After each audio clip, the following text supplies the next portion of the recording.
இவன்தானே என்று யாரையும் அலட்சியம் செய்யாதே. ஒரு நாள் இவரா என்று உன்னை மிரள வைக்கும் வாழ்க்கை இது. நீ வெற்றி பெற்றால் சாதனையாளன், பெறாவிட்டால் பிறருக்கு போட்டியாளனை தவிர தோல்வியாளன் இல்லை. காலத்திற்கு பேசத் தெரியாது, ஆனால் காலம்தான் அனைத்திற்கும் பதில் சொல்லும்.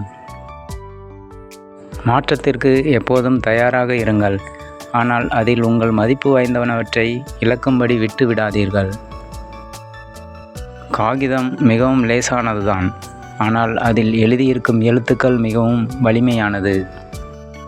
பலர் பல விதத்தில் அவதூறு பரப்பினாலும் கவலை கொள்ளாமல் எடுத்த முயற்சியிலிருந்து மாறாமல் பயணம் செய், இலக்கை எட்டிவிடலாம்.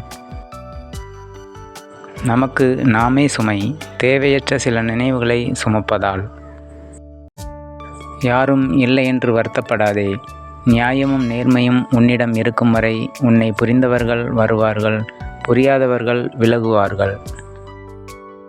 நல்லவை முதலில் நரகமாக தோன்றும், முடிவில் சொர்க்கமாகும். தீயவை முதலில் சொர்க்கமாக தோன்றும், முடிவில் நரகமாகிவிடும். உங்களின் திறமையை கூட பலர் திமிராக பார்க்கலாம். மாற்றிக்கொள்ள வேண்டியது அவர்களின் பார்வையை தானே தவிர உங்களின் திறமையை அல்ல.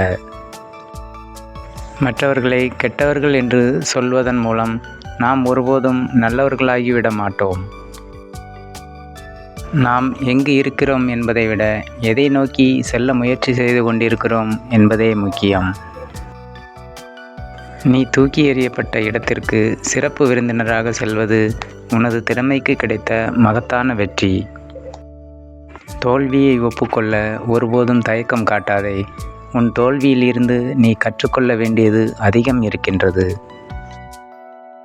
இங்கு பலர் நல்லவன் என்பதற்கு சாட்சி அவர்கள் செய்த எந்த தவறுக்கும் சாட்சி இல்லை என்பதே. யாரை பற்றியும் அளவுக்கு அதிகமாக தெரிந்து கொள்ள நினைக்காதீர்கள். பிரிவிற்கு அதுவே ஒரு காரணமாக இருக்கலாம். நன்றி, வணக்கம்.